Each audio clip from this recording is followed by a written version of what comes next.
Hi. Hello.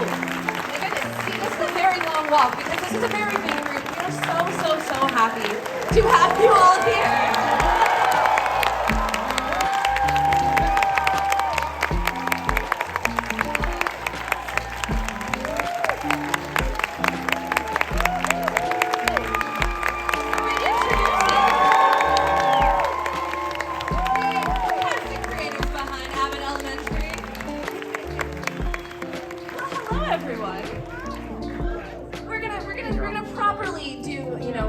Ovations.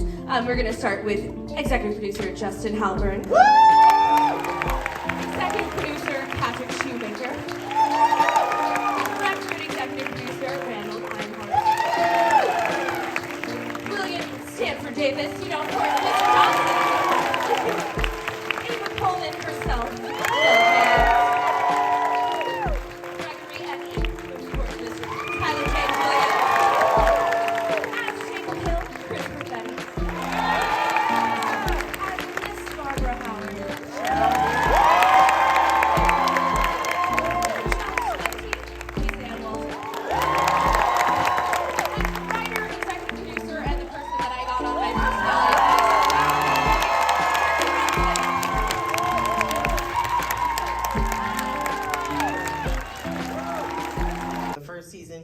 Second, I know that myself and the producers and the writers, we really wanted to bring more fun to the table. I felt that in the first season, we really wanted to show people what we could do. And in the second season, we wanted to have fun with what we can do, which is a big difference. And when you have a cast like I do, I trust them so much. I know that we can throw anything fun, anything exciting, anything meaningful at them.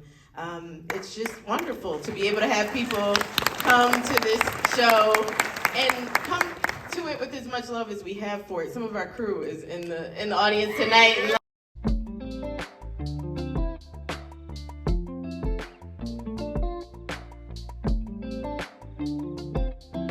Of Gregory, and we'll get to the other side in a second. I think what was really interesting about season one was we got a chance to explore Gregory being very uncomfortable in this space and being okay with being uncomfortable in this space because it was very temporary.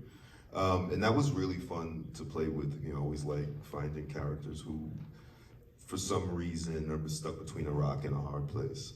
But for season two, what's been particularly interesting is watching him have to get comfortable, which is something that he's not very used to. He's not used to the stability and doing something like that every day. So that's been really fun to play with, is those little kind of steps along the way to him being a full-fledged teacher. And I love, any scene where, I could sit down with Cheryl or any of the other tenured teachers at Abbott, and he can let it out, you know what I mean? Kind of get not only wisdom, but let out that angst that's kind of building up in him throughout the day. That's really nice. We have some sweet stuff with Gregory and Janine knocking on each other's door and leaning on each other, which I think is, really beautiful to watch two people lean on each other in a professional way as they try to figure out. You didn't have to make my segue so easy. Because we did see them lean on each other in a club way. Y'all gave us, thank you also for whoever's idea it was to give us DMX's Rudolph the Red-Nosed Reindeer. That was my favorite. We were like in a budget discussion. We're like, we're way over on this episode. We need to cut the DMX song. And Quinta's like, absolutely not.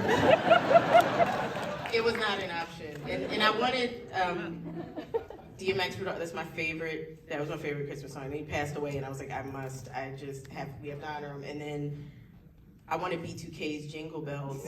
I thought, this job is letting stuff go. I was told I couldn't have it, and I said, okay, I can't have it. All right, we have to have something. And then Randall, our director, came up to me one day on set and was like, who is B2K? And I was like, B2K, a group? He's like, in their song, Jingle Bells, do you need to have it? I was like, I would love to have it. He's like, we're gonna get it. And I was like, it's a Christmas miracle. made my life. The little things, you know. You had to explain to him who he was first. That's what's so fulfilling about getting to make this show and the work that I get to do and blessed to do.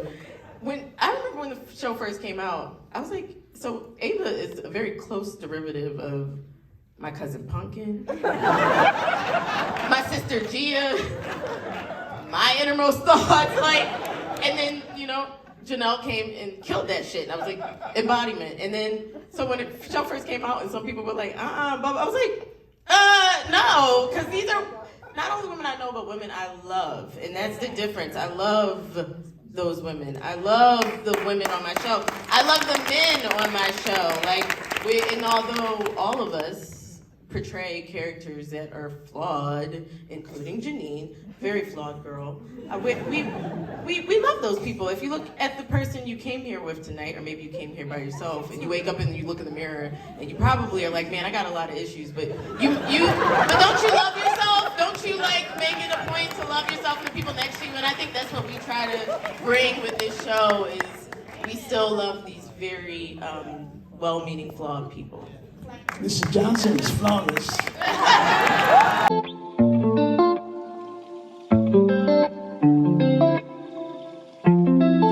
Seeing all the people that said they hated Ava in the first season love me now, just in real life.